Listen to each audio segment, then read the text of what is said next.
My take on travel is everybody should travel as much they can afford, wherever they can. The biggest thing you can provide to your kids and next generation is to make them travel. We believe there's a lot of fraud in India.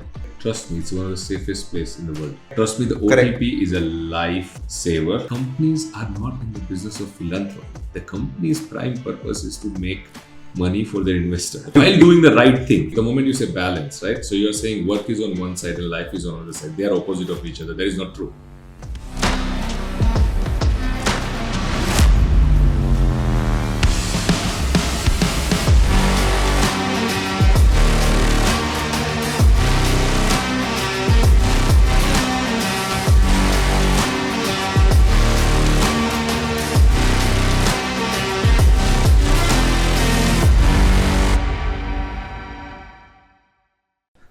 Hi Abhay Doshi, welcome to the PDA Show, and I'm glad you're in India and could get time to me, though we have a lot of banter to talk about in the night.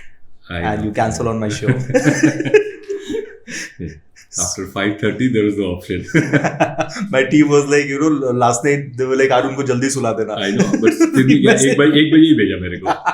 एक नहीं डेढ़ तो बज ही गए थे. But still, we are back fresh. And color coordinated, your wife would be jealous how you don't color coordinate with me. लेकिन PDA show में ना color coordination हो ही जाता है. Great people think alike. Great people think alike, right.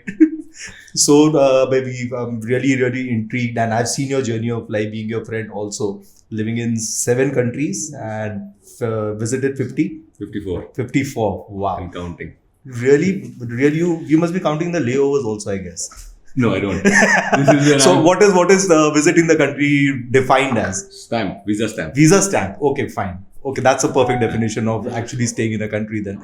And so we'll talk about your various experiences. And today you are the senior director for global consumer marketing at PayPal. So how you got there and the journey, the interesting stories, and you're a great storyteller. That's what I know. I like to talk, that much people tell me, but let's see how good I am. So let's start with how is it to be the senior director for the consumer growth marketing, and what exactly is this job? This basically, again, how it's a journey. It's never a final stage, but of course, yeah. It's been one of the fun place I've been in, and I look after the global acquisition for PayPal. PayPal multiple brands across. It's been a fun journey at a large scale and amazing learning. Absolutely global teams. How big is the team? The overall team is huge. Like now, the team that you manage. Directly around 30-35 people, and then obviously we have people who are supporting them, which is probably few hundred in total. But it's been an amazing journey. It's like a startup-like culture in a large company. It's the best of both worlds. Oh, so startup-like culture, you mean there's a lot of passion and a lot of drive? Oh, crazy passion, a lot of drive, a lot of risk-taking ability, innovation, which generally... Innovation, without that it's difficult. Large companies, it's difficult to innovate fast, but somehow we managed to build a culture which is like that, which is amazing. How do you build a culture like that? It's always about the culture. Even we were talking about the same thing in our last podcast. How do you build a culture for innovation? I don't think there are many theoretical ways, okay, but my take on that is it's a top-down.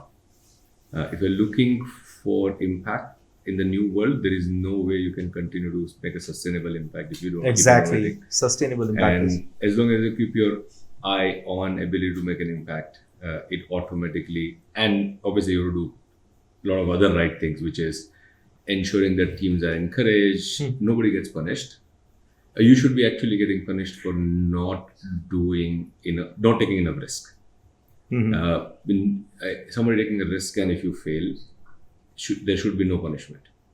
Because there is no other way. But don't you think no punishment will make them so relaxed and complacent?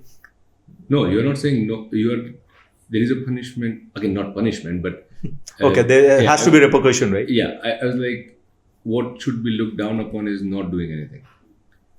Do something. And again, I keep going back. If your end goal is clear, which is ability to make an impact, it auto drives. So this goes back to one of the things that I recently was telling someone, saying in general, what I've noticed is people keep talking about how the the team will behave or individuals will behave, will they become complacent, blah, blah, blah. My take on that is 99% of people I have met throughout my career actually are extremely driven. But drive is the most important thing, yeah. But they are generally extremely driven. In fact, the corporate world, the processes or lack of motivation makes them complacent or not do enough. If you just take that away, individuals are generally extremely, that's the natural being, I believe, in a corporate world where everybody wants to find a purpose, everybody wants to make a difference. You just need to unleash it. That's it. If you unleash it, so I generally do never worry about what if somebody doesn't do anything. What I worry about is how do I ensure that they don't get blocked?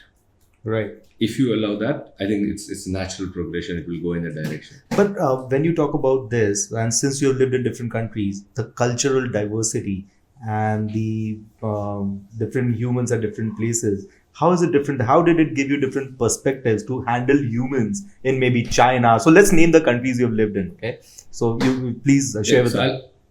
So I think there are two questions in this if I think about it, right? One is what I've learned throughout this journey in each country, and let's think about which countries obviously I've lived in. So I've started with studied in US, came back to India, worked here. Then I lived in China. I've lived in Morocco first, then China. I've spent significant amount of time in Bangladesh, even though not like literally lived, but I've lived for like months there. Wow. I've lived not so exciting, I guess. Oh, every place is. I'm telling you. Every place? Yeah, and that's a learning, right? That's a learning. So, okay, we're switching, but let me give you that as well. I typically, when I move to country, there are like 3 different approaches or the way it works out. You generally get in, observe, then you get into kind of comparison and defense, right? Saying, oh, this is bad here, this is good here, and so on. But the moment you do enough number of time, you realize that the only choice, only right way of doing it is adapt. Correct. Learn from every place. And I'm telling you, every damn place I've been to has taught me something. So you have to back that up with certain stories, with exact stories, because I know. Let's start few, right? So let's talk India. I believe there are 2 things that I learned from India that I carry today, and it adds value to my career. Okay. One is what is infamously called Jugaad. Okay. And Jugaad, the way I define Jugaad is a belief that there is always a solution. I agree. Okay? And I've learned that in India, like, amazingly, right? And I'll give you one example. In my early days of my career, I had this, not my manager, but peer to my manager. And there was some work I was supposed to do. So I went to him. I felt that he's the one who should be responsible for it. So I went to him saying, I need to do this. How do I do it? Like, what is the process? Tell me. How do I send you a request and so on? And he says, no, he gave some name, call someone. And we're talking about times when mobiles were like not that prominent, obviously no smartphones. We're talking almost 20 years ago. And so I said, okay, he gave me a name. I started dialing internal numbers because all IP phones, internal numbers. So I called a guy and he explaining this is what I need. He goes, he hears me out and said, oh, I'm not the right person. There's another guy. I said, okay. I called the other guy. And I went on and on and on. I remember probably 15 different people I called. And the last guy extremely confidently told me that the first guy whom I went to, he is the one responsible. Okay? Really? Yeah. And this is the time when I had just moved from US to India. So I was still adapting to Indian culture and way of working here. So I walk into him again and said, this is what he told me. And this is what his reaction was. Oh yes, I am responsible. Welcome to India. I guarantee you will survive. So that was a test given to you. Okay. And I'm telling you, that is the only way. If you give up, you will never achieve. And then it was amazing learning, right? That was one. The second is the most interesting one, sometimes controversial, but I see in the new world, there is a lot of discussion about diversity and equality. Oh, right. The other night we were having a lot of discussion about it. But you know, the amazing thing, I had to never think about it. Because growing up in India or working in India, you are always dealing with so much diversity in different part of India, which is same as diversity of We take pride, different cultures in the world, and you don't even 99% of the time you don't even realize. But you don't realize who but is. But it gives you so many perspectives, right? So many perspectives when you deal with so many. That's diversity. true. But what I'm saying is, because you deal with them every day, every part of your life, it becomes transparent to you. You don't even see it. You see them as people and something you can learn from and move on, right? So that whole my people thing in India, I think I got over very early, saying because all the people we're dealing with from different part of the world or different part of India, not world. And you learn to work with them, stay with them, appreciate them. So I think it was already nullified. That thing did not exist. So for me, it was very easy whenever I went out to different cultures or different race or different geographies, and I was like, yeah, there's just one more to the list of people we deal with in India, right? That was one.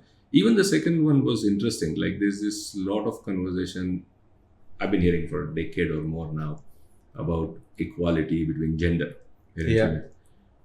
I grew up, even though I'm a Gujarati with a reasonably, I don't want to use a conservative, but whatever the right word for that is, background. Yeah. Strong beliefs, let's call it. We grew up with so much respect for female throughout. And I'll give you an example of my engineering, okay? When I was in my engineering... 8 girls? We had few obviously, but that's not the point. The toppers in the class were females.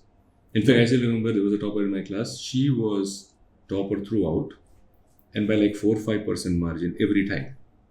And she was not necessarily one of the person who was studious. She would say yes every time you call. She was disciplined. Yeah, some of these doing assignments in time. Just born geniuses, right? Or the background, whatever you want to call it. You talk about party? Yes. You talk about cultural event? Yes. You talk about sports? Oh, yes. Everything you're talking everything. about. And she was still doing great, right? Now, you grew up with them. Another best friend of mine, she was again amongst way higher in marks and everything in my class, and she was doing great. And she would dominate, and she would dominate with the point saying, you need to get it done. You need to do your job, okay? Oh, you mean she was being a police with other friends? Yeah. So she would come and Why didn't you do your job? You have not finished. Go and get it done. So she would care. She's trying to be the mother.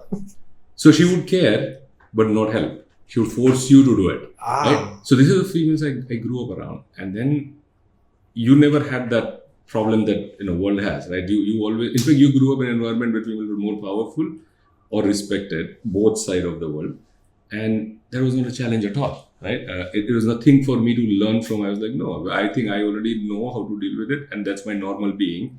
So that's how it got. So again, going back to India, I think these are two things that I really carry forward and use throughout my career in life. Then I moved to China.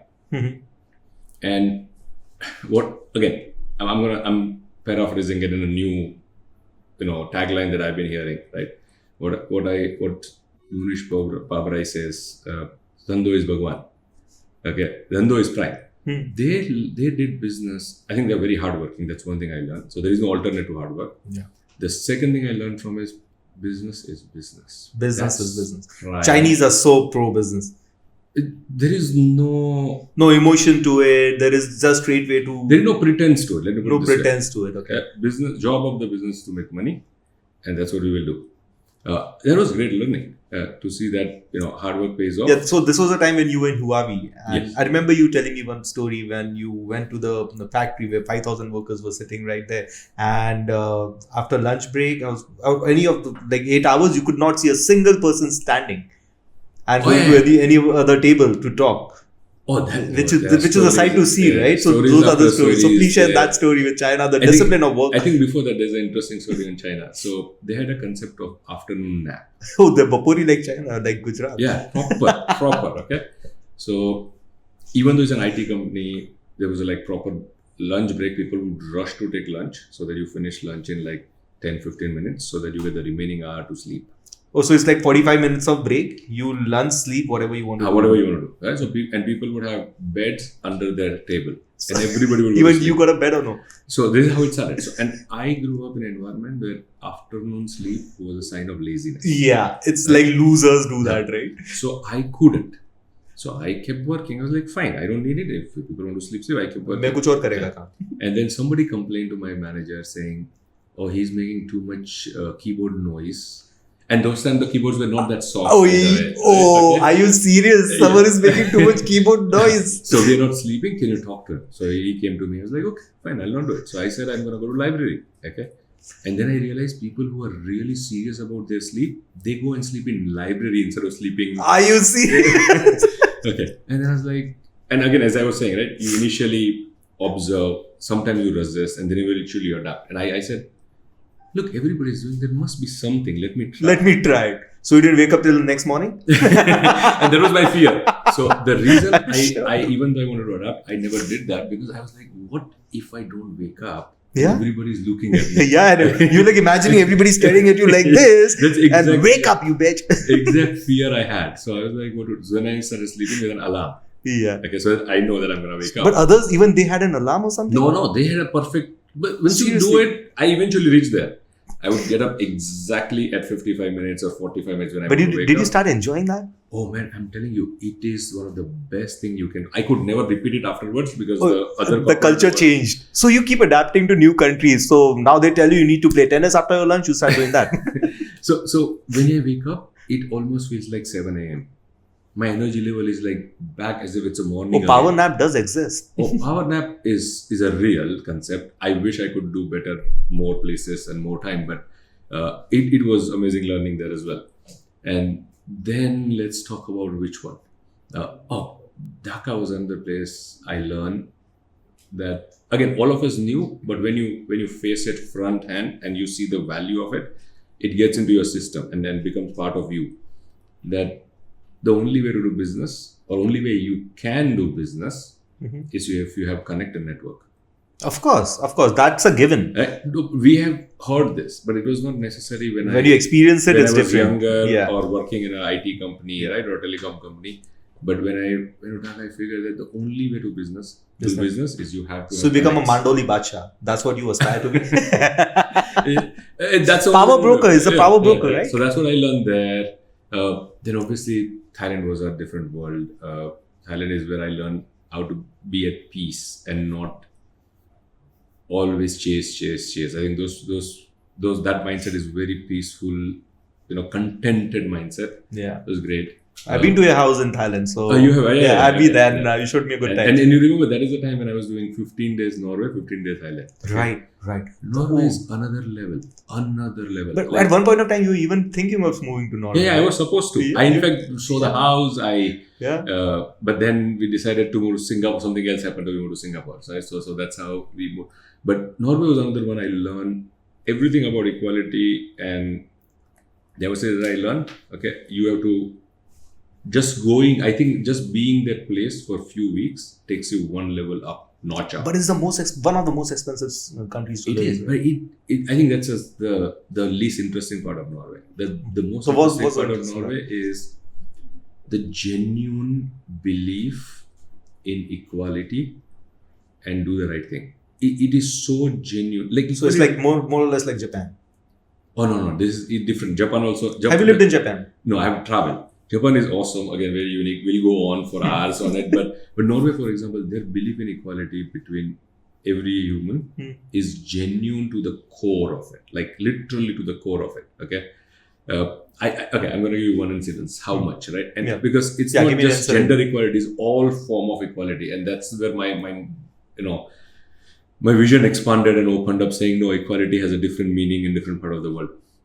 For example, I was in a I don't know whether I even should say this, but I was in a bus from I was living in a city. My office was like little far, 20 minutes. I took a bus to go to office. I was sitting in a seat, and an old lady gets into the bus, right? And she's like probably between 17 and 80s. Okay? And our natural reaction is get up and give her a seat. And she initially politely said no, and I insisted, and she got pissed at me. Really? And she was like, do you think I'm going to die? So I initially felt very bad. But then as I lived there longer, I just realized, no, they want to be treated as equal because they are capable. They take care of themselves. They do everything by themselves. And that's to me. So that's the thing. India, equality is convenience. That's what I think. It's so much of it's just convenience. At Yeah, times, again, I don't want to get into the details of that, but you know what I'm talking but about. But that culture was again, But this is amazing. insane. So how do you deal with this? Because in certain countries, this would be treated as disrespect, especially India. If you don't offer seat to a old lady, it would be disrespect, rude, insensitive. What all people are going to troll you with. Otherwise, true equality is the woman telling you, oh, "What do you think? I'm going to die." It's not easy. But my general way to be comfortable with it is not just in this scenario, but any scenario is like always look back and ask a simple question: Was your intent right? If your intent is right, I do that all the time. You're so right. If is your intent right, no way. there is no other way. That's so true. I agree. Yeah. There's no way always about the I'm intent. gonna be perfect in every word I say, every move I make, or every reaction I do. But as long as my intent is right, absolutely. I don't bother. I don't worry about it. That's how you can be at peace. So that's how I do it. And obviously after that we moved to Singapore. Singapore was another beautiful place, and during COVID times, right? And then I figured that sometimes we start enjoying chaos and solving chaos. And Singapore is one example where it teaches you and clearly establishes that order has value. Order has value as in? Singapore is insanely organized. And that way order, yeah. Of course. So it's a bubble. It's also a bubble, right? It's so exact. But that's what I'm saying. Look, this is the initial reaction. When you live at place, you start appreciating. It's a theory living. Theoretical living. Yeah, but it's real. It is there and it works and it's amazing, right? So every place has its own pros and cons. I'm saying Singapore's pro, for example, for me is realization that order is extremely valuable. Like to an extent, the world uses a term called grandfatherly approach of governance.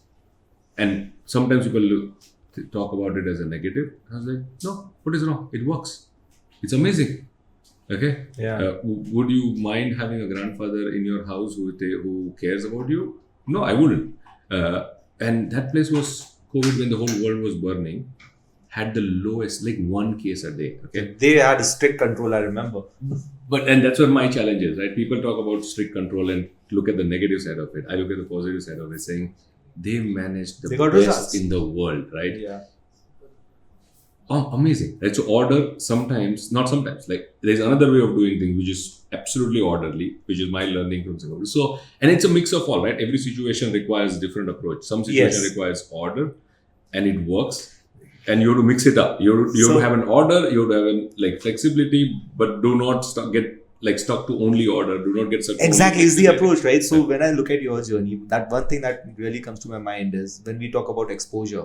And the other day also, I think we were talking about it. If you have a single exposure from one point to the other, there is no growth because you'll again be going to another bubble. Yeah. Like certain Desi guys from our community which go to the US, they live in a certain way because they expose themselves to the same set of people which are there in India. So they have no personal growth.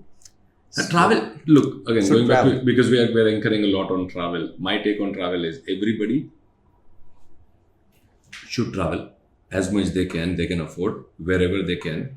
And the biggest thing you can provide to your kids and next generation is to make them travel. And this is my take on it. But yet your kids, if I talk about living in so many countries, having so many friends again and again, so their approach towards people, their ability to deal with different kinds of people, it's a life hack. But it comes with pros and cons, right? Yeah. Because you switch fast, correct, so you lose people, right? But the way I look at it is this way. If you keep traveling, if you make your kids travel, every fundamental life skill that you want to teach by hard way, you can teach it with soft way. Yeah. Think about it this way. The moment you start traveling extensively, what happens is you have no choice, but you will learn how to plan. Correct. In life. There's no choice. Not just travel. Because you keep doing it, you start planning in life. Correct. Right? Okay. It will imbibe. You have no choice but to be disciplined. Right? You can be however messy, but you still have to be on time at airport. And you'll be good at this, at emergencies always. So that's my last one, right? But there's things in between. So once you learn, be good at planning, you get good at discipline, time management and things like that. You learn to live minimalist life. Right. Because every flight has a limited things that you can carry, right? So you learn to manage within the time. And then how much perfectly you plan, something will go wrong. and then you learn to deal with uncertainties in life, right? Yeah, uncertainties is all about that. Yeah, and this, at bare minimum, this travel gives you this, and obviously the exposure to other culture allows you to start appreciating the world beyond you and your current exposure. Correct. And I think that what that does to you is you almost, I don't know what the tipping point is, but if you travel enough, you will reach a point where you stop judging anyone. Yeah. Because there is so much difference and so much good everywhere, and Yeah, bad you can't be everywhere. wasting time on judging people and You will forming stop. opinions. Yeah, you will You have to stop. just stop it. Every time I land somewhere, my first biggest thing is learn. Like my wife gets annoyed with this, but I'll give you an example. So I get into any country, I get into a cab. My first reaction is start talking with the cab driver. Yeah, correct. Local, even I do local economy, local Yeah. culture. How are you feeling in the weather, country? yeah. And how's the government? What's your opinion on that? Weather, what's new. And I think that's the best way to learn about the From the locals, yeah. places is local, right? And I was like, you just got out of a long flight and you've been talking to that guy for an hour. And I was like, crash course. Crash course. I don't have to now read for a few hours. It's like I don't have real to- people, you yeah. know. Cab I don't have drivers to are the read a real book. people. I got a ground reality Yeah. in 1 hour. Yeah. Why would I miss the opportunity? And you get the emotions while reading. If someone has written Yeah, something, you exactly. will never know the truth. It's black Exactly. and white. It's like code. It Exactly. doesn't work. Real emotions are real. So yeah, I think travel has played a big role in my life, and I So personally encourage my kids to do as much, and I do encourage everybody else. Like to an extent, there's a culture in India, I'm sure you're aware of it, that at least in the Gujus and Marwadis, right, where you start saving money Mhm. for your Children. children, and you start saving. Typically, the old school was always saving money for their marriage. Oh, Okay, then I think we all became a little more educated, so we started doing marriage and education. yeah, Right? yeah. What I did is I said I'm gonna save zero money for marriage. Yeah. Okay, I have 2 pots that I'm Save it for the divorce. No, that's not it. Oh, you are the daughters. You have daughters. So my take is only 2 funds, right? One for education, okay, and second is to travel. At 18, they should have enough money that they should go and explore the world for a year, okay, and they should be able to do it. And that's it. This is my biggest contribution to their life. But I think what you Instead should of also do is Marriage is not my you should get the contribution. money for their education, but loan it to them. Yeah, which Give them some it is. purpose. Yeah, fine. I think that will figure out. But I think the key is, to me, the biggest contribution we can make to the next generation is exposure, let them travel, and education. Right, that's the biggest contribution. Everything else should happen by itself, and let them. That's life true, that's decide. true. Yeah. So, but you have varied experiences about, and you've been a marketing guy most of the times, and having people's perspective by staying in different countries. How do you manage connecting to the consumer and that level? I wish I had a simple answer, but I learn every day. Right. Every day, because it's different. And by the way, it's not even the countries. The way you used to communicate 5 years ago, that's an offensive way of communicating today. Okay, and it will be in the next 5 years. Okay, so you have to learn how the world is communicating every time. But I think there are fundamentals, right? For example, when I was in India, one thing that I have probably done and gifted the most number of the book that I have gifted the most number of time to people in my which was it? team is there's a book called Marketing White Book. Mm-hmm. It's a book of, it's like each page has one statistics about India. Mm-hmm. And I myself learned when I got into it, my perception of India was Mumbai, where I lived. Mm-hmm. Okay. And I thought everything is the whole India is like metro. I didn't know enough. The moment I started reading it, I started realizing, this is not India. India is overall very different, and the part of India is like extremely different, and so on. So I learned that a lot. And every new, generally freshers or younger guys who used to come to my team, I used to give them that book saying, start reading this. And they release every year. Yeah. So it allows you to read through and learn the evolution of any place. There are similar versions in every country. Mm-hmm. I do read that when I start getting involved in a newer country or a business, especially. Right? Not when I'm traveling. Mm-hmm. I'm trying to have fun when I'm traveling. But if I'm doing a business with that country, I would try and spend a lot of time reading that. Because still you don't, on a marketing side, first thing is you need to understand the country. Yeah. By their people. data, Yeah. their segments, demographics, and cultural aspect. If you do not, Exactly. you cannot communicate. You cannot. And the moment you do that, and then you keep learning every day. Yeah, then automatically the thoughts drive you. And look, at some point, at least at this point in my career, luckily I have an opportunity to have the specialist by region. So then you rely on them, right? The only thing you have to insist is it data driven? Right. Is it your belief, your view? Does it match with the data? Or is it matching with data, right? If Yeah. you believe this is a better way of communicating, is it performing? If it is not, can you go and look back? Exactly. So into collecting the data. feedbacks and then analyzing the same. Exactly. So that makes a part of what you already do right now, what you do, Yes. right? And so tell us more about the battle against frauds and how do you control it? How do you stay ahead of? It's like playing CID with these Jantara guys. Yeah. So it's on a very digital bigger scale. और India में जो OTP के frauds होते हैं, I think उससे बड़े frauds. So let me even tell you before you even go there, right? We believe there's a lot of fraud in India. Right. Trust me, it's one of the safest place in the world. I don't believe that. I really don't. What are you saying? Her 2 minute में तो phone आता है हमारे कि आपका electricity का bill काटने वाले हैं, इसका ये कभी इंश्योरेंस का आपने प्रीमियम नहीं भरा है. Trust me, this is the safest place in the world. What makes you say that? I'm sure you're right, but it's unbelievable. The kind of fraud that are prominent in other part of the world, you will be zapped. For example, in US, nobody picks up a call. If it's an unknown number. If it's an unknown number. India is getting there. I'm telling you. आज तक ऐसा हुआ ही नहीं है that I've got an unknown number and it was of use. Either someone is trying to sell me a policy or... but it's a sales call at least, right? Okay. No, even fraud calls because you never know. But you will be surprised to know that a lot of part of the world, at least Western world, has no OTP. Yeah, correct. Trust me, the OTP is a life saver. Yeah. But they've just found a way around it in India. Yeah. So, and that was my next part of it, right? How do you stay ahead? Yeah. There is no way. What are you saying? There is no way. So think about it this way, 2 things, right? One is there are always smarter people on the other side. Always. Correct. Right? Second, they have to be right only one time.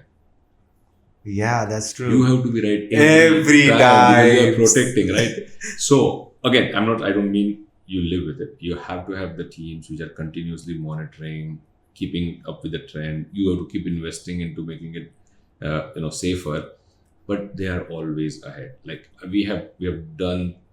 I've done that. So, what is an prominent incident which is public and which you can share? What just happened at your organization? There are so many. Some interesting one which shocked you. Like, really? This can happen with me. I'll give you an example. And you might have heard that's the whole thing on the Twitter as well, right? When Twitter guys said there is no way to figure out how much is fraud and how much is not, right? And I could relate to it because I've seen similar things in different parts of the world where.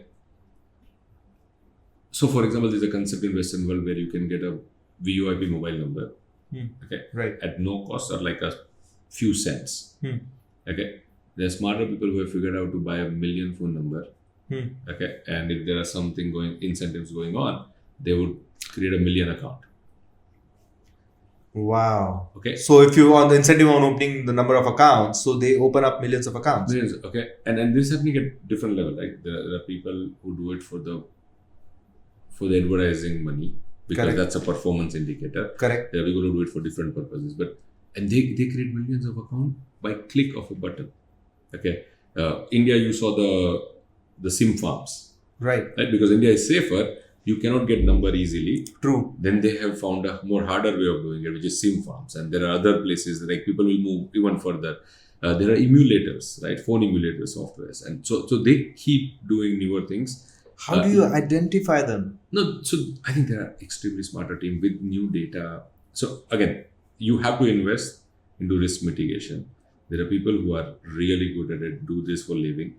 And with the evolution of AI, it's getting easier. It's not getting harder, right? Yeah. But it's getting easier for them too. Exactly. So to expect that it will go away, no. You have to It's like the weapons are changing. The weapons are changing. Game of chess. You have to continuously keep up, and make it harder and harder. Because you don't want to make it so hard that your real customer do not want to join you anymore. Right? You're making it difficult for them. You can make it. The easiest way is I will come to your home, I will see you, I will meet you, and then only I'll give you an account, right? How Or is you that come possible? to You my can't shop. scale. You cannot, right? So you have to find, it's a balance between making it easy for real people and making it harder for, those fraudulent people, right? And it's a continuous balance. This field will stay forever and continuously evolve as the AI, robotics, everything is evolving, right? So there is, the only solve is to invest and continue to invest and have this. Invest in people or technology? Both. It will not work without it. And I think in people, the way I would say, if you are hiring people on the AI, for example, you have the smartest people that you hire, you have to put there than anywhere else. Your second smart person can go somewhere else. Your smartest person has to be on your risk. Yeah. There is no other solve. The world is moving too fast, and it's not even now within country, right? People can do fraud from anywhere in the world. So was there any particular incident which you can share which kept you up like for 24 hours or something, or kept you up long enough and really drained you out? I've had many, by the way. So the most interesting one which you can remember I don't right know now. whether I can share that in detail, but No, not details. We just the one example I was saying, right? There was this campaign that we were running, and overnight we can see millions of accounts getting created. Luckily, we had by then put some protection in place so that we don't start paying them out. But some money does drain out. Some does, obviously. You can't control that. There are level of fraud as well, right? So, is the gamification fraud? No. For example, you sending, you asking your family, your wife or your kids and parents and friends to create an account. I think that's not. It can be construed for, but that's not a fraud. Yeah, right. In fact, it's helping you for more promotions. It's like people. Yes and no, right? Because they're still real people. Yeah, that's what I would say. If they're gonna only take your benefit, and like let's say they're gonna make the first order for food, which is free, okay, and then never gonna come back. Then okay, that's a business loss. That's a different thing, but it's not illegal because exactly. So where is the line? That's the point. Where is the line is the key, and you have to keep investing. So that's so. Further, what your past experiences? Tell us more about Huawei and. Huawei was an interesting experience. Yeah. I lived in China for a couple of years. At least at that time, contrary to popular belief, we felt extremely safe.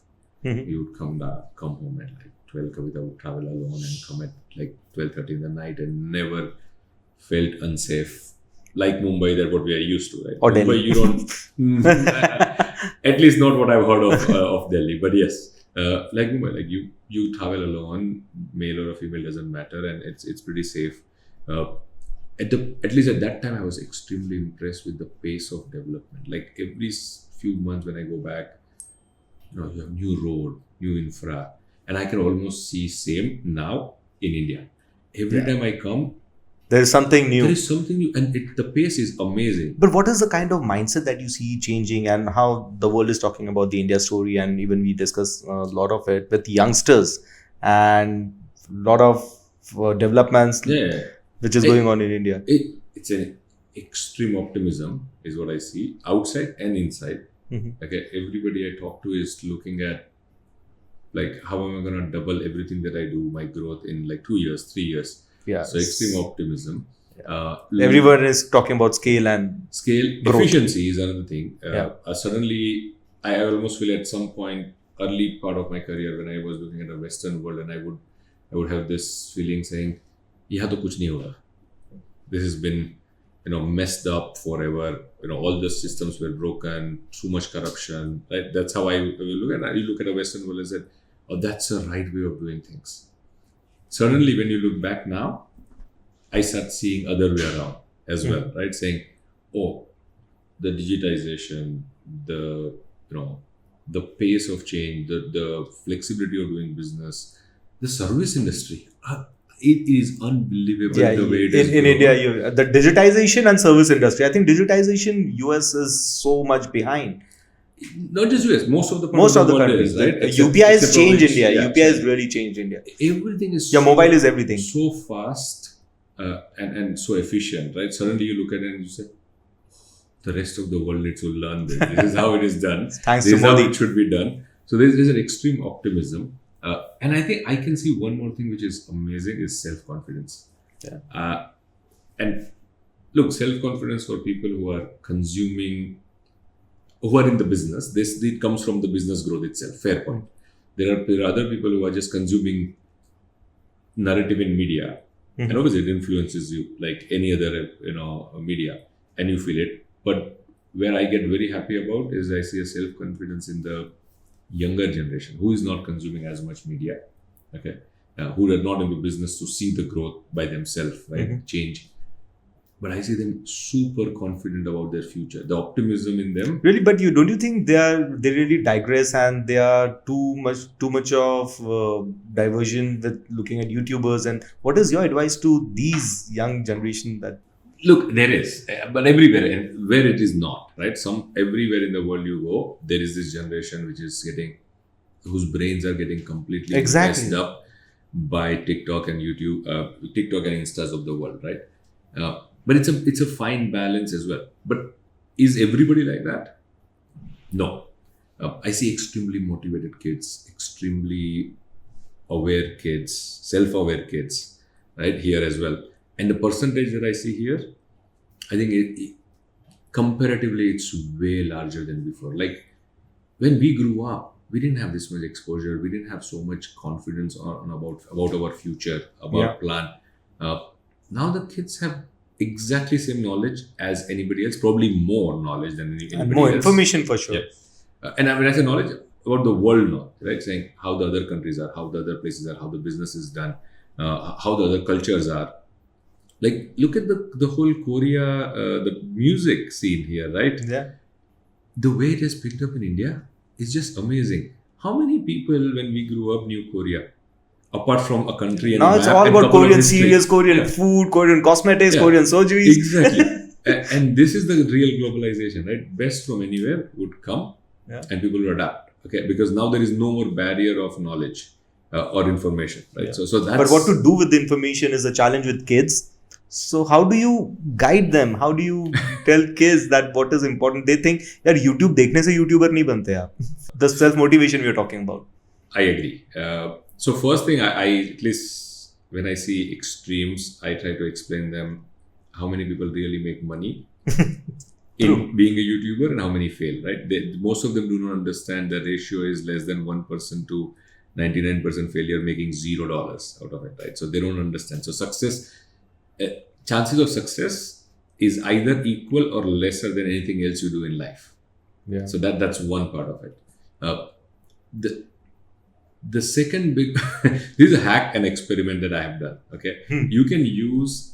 So I did it for myself first, and then I said I did it on a couple of people that I cannot name. I would not name. I can, but I would not name. Yeah. Okay, and it works. For example, when I was, let's take a real example of this year or 9 months ago, I was reading something and I was thinking, with this war going on, should I invest in gold? Because it seems like the gold is going to grow significantly. It did. And I started reading and listening, and it just took me through a rabbit hole that I believed almost in a doomsday theory. The world is going to end. The gold is only a set class that will exist, and I should just.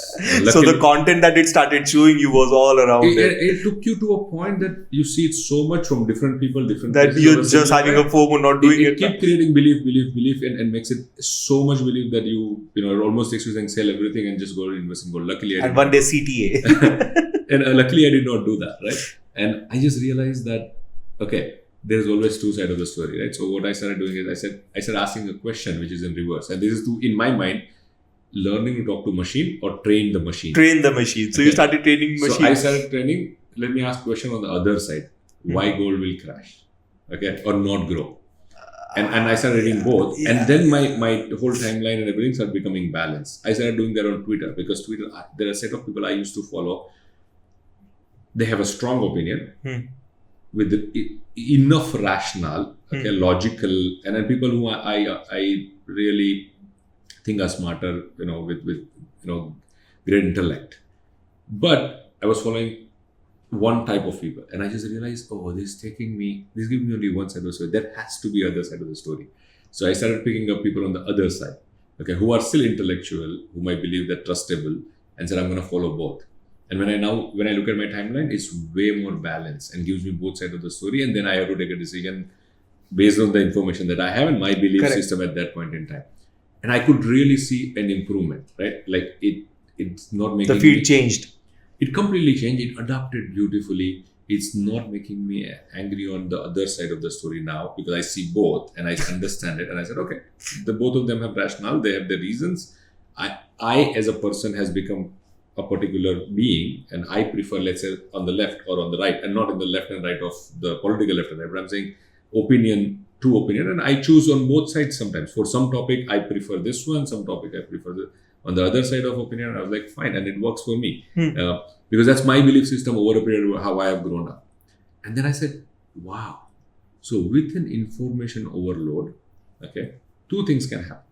One is the dopamine release is so much that you are just addicted to any shit, okay, and just keep watching and numb your brain to a point that you lose an ability to even think deeper on anything. Yeah, you just go with the popular opinion and the trending one, right? And because what happens is these shorts, you keep looking at it and you are getting instant gratification. If you keep doing it, I almost believe that you will lose an ability to think deep on any topic. Yeah, everything will be superficial. Yeah. So many people, so many likes, so many comments. So I go with this. So that's a fear. But then I was like, look, if used rightly, even that dopamine release on a particular side, you can change opinion. Yeah. You can train people to think certain way. So you should take the phones of your kids and change their feeds and. By the way, my kids don't get to access social media. Okay, they get like 2 hours a week max screen time. So I am not yet worried about it. But yes, I agree. So I did this experiment with 2 of the people I know, and I was trying. Like, they came to me on something. I tried to explain to them what I believe, and I could see it is not going through because that's not what they wanted to hear. Okay, and because most of the time when people come to you, they want validation on their own thoughts. They will only take your opinion if it's it is exactly what they want to hear. And the moment they hear something that they don't want to hear, they go to the next person till they find the person who tells you, right? That's a very normal human being. So I said, and I was very sure that what I was thinking was not just an opinion, it's a right thing to do for that person and for the question that person asked. So I got an opportunity. I basically went into their feed, okay, and without them knowing, I followed some 4 or 5 or 6 people in their account, okay, and left it. Okay. So this is like a real practical social experiment. Real. I'm telling you, and I have seen the results. In a couple of months' time, the person changed the opinion, and I didn't even know to tell anything. I think that's the reason Elon Musk bought Twitter. He wants to change opinions of people and just... Yeah. The problem is, no, the challenge with that is, I think Elon Musk is trying to democratize. Let people choose what you want to get influenced by instead of saying, I want to. That's my belief. You should not be trying to influence anyone, right? You should allow every individual to figure out what they want to be influenced by, except your loved ones, whom you care enough about to own up responsibility of changing or influencing their opinion, right? So I would only do it to my loved ones where I genuinely own up a responsibility for. So there is a huge opportunity to literally say how to personalize or optimize somebody's feed for an outcome. But this is also can be done if a person is self-conscious and self-aware. Absolutely. You can absolutely do it for yourself. That's how I learned. I did it for myself, and then I was like, okay, this is worthy. Yeah. But how many people are? Right? People are not aware, and they're and it's not. Anyways, I think it's also time and age and experience, right? Like, I think it is easier to expect to be a lot more self-conscious at 45, then 35, then 25, and then 15, right? Because that's the journey everybody goes through to realize who they are. So I think there's an opportunity for younger generation to use it in their favor instead of against them. And I also felt, look, I know we worry too much about them, but the new generation is extremely smart, and their processing power, their ability to understand the context and and relatable. That's true. Even I've seen when we get into so now it is just a matter of information gap. Yeah. Because if you make sure that they understand what social media is doing to you. Mhm. What is a good out of it, and what is a bad out Yes, of it? exactly. If you do it enough number of time, I hope and I believe that they will use it in their favor instead of against So them. what I want to do and what I understand from this discussion of kids is, you need to make them conscious about their actions. And Yes. you cannot do things mindlessly. My problem is with these kids is they're doing things mindlessly and making mind numbing Correct. what we talk Correct. about, right? But and that's a conversation, right? That's a conversation, and I think that's what I say. Goal. If you're motivated, then The you why will- is figured out. The moment you don't know, The moment you then don't- I'm gonna have fun, right? Because anyways, I don't know. It's just killing So, time. Yeah, exactly. It's So that's killing what time. happens. So another thing I wanted to ask you with this recent blue tick selling the blue ticks on Insta. What's your take on that? And Meta making money out of it. Like, don't you think the exclusivity of earning it is gone and just anyone can just have it? Oh, that. No, I think it's still both, right? It's okay. Look, fact is they need to make money. On the business side of it, I am They hands need to down. make money I'm and- so yeah, impressed. yeah. I would do that if I owned such I a. think world has got too used to free stuff and them being the product. Okay, and them being, because there's nothing free in the world. But Right? they're working exactly like how drugs work. They're giving it to you for free and then charging it. Yeah, but it's like everything else in the world, right? So you need to decide and learn. But my take is, look, you will still have the same opportunity. It's just that there's a minimum entry cost, right? We are all got used to, everything free. And especially remember who's this entry cost is for. So if you are using your feed, okay, as an information, okay, then there's no cost. You want to influence the world by you have an opinion and you want to influence the world with So your opinion. if you pay money, you Therefore- can have an opinion. No, that allows you entry. It's entry ticket. Now it's the same cycle, right? How good your opinion is, how people follow, will go up, move up the ladder, and what will go viral. So everything else remains the same. But you have to have a minimum, and at least the way I read it is, it's like a minimum entry cost to be able to influence someone. Okay, if you are not even willing to pay that, then you have no interest in influencing. You just want to consume. Please consume free. That's how I see it. Again, you can say, can it be done other way around? Yeah, it can be done some other ways. But let's remember, companies are not in the business of philanthropy. The company's prime purpose is to make money for their investor Absolutely. while doing the right thing. Fair While doing point, the right things, yeah. But the prime purpose is to make money for their investor. And somehow, I see it getting convoluted or confused by saying your prime purpose is to, do good. Make money while do good, right? Versus is your purpose do good, because then you're NGO. You're not a Correct. a corporate It's entity. business. So yeah, again, I think my only thing is I think companies have taken a decision. If their product is great enough, And people are paying for it. Why not? people will continue to People pay, are paying for right? it, yeah. Now imagine the same scenario for a second, right? Twitter came up with a blue tick and their products suck. Would people pay? No. No, exactly. So yeah. So they Makes are sense, asking makes you, sense. as long as you make your product I would say it's a worthy of brilliant it, move. Yeah. I'd If say it's it's a worthy brilliant of it, people will pay for it. I think it's the right move. Yeah. So with that, with kids, what advice would you give them? Which are the tools they should be using to make themselves efficient and use it rightly? So I'm a non-believer in kids learning tools ahead of time. Two reasons. One is Why? it will change. Every tool I used 5 years ago is no more valid. But it will at least give you the sense of how to use tools and how to figure out things, how to be a But researcher. there are bigger things, especially if we think about this whole advancement in the generative AI space, right? Everybody is fearing and so on. And I've been reading so much that again I've gone through a rabbit hole, come out of it, and whether to panic or whether to use it in your favor, right? And I've been thinking a lot about it, by the way, and I've put down at least these 3 things in my mind, right? What I want to ensure that my kids learn, okay? And my short list on this is these 3. Learn resilience. The world is going to change extremely fast than it has changed in last decade. That's true. Okay. Yeah. If you cannot change with the world, okay, you're going to get stuck. Adaptability. You're going to be unhappy. You're going to be miserable. Yeah. That's the number 1, right? Number 1, learn to develop relationship.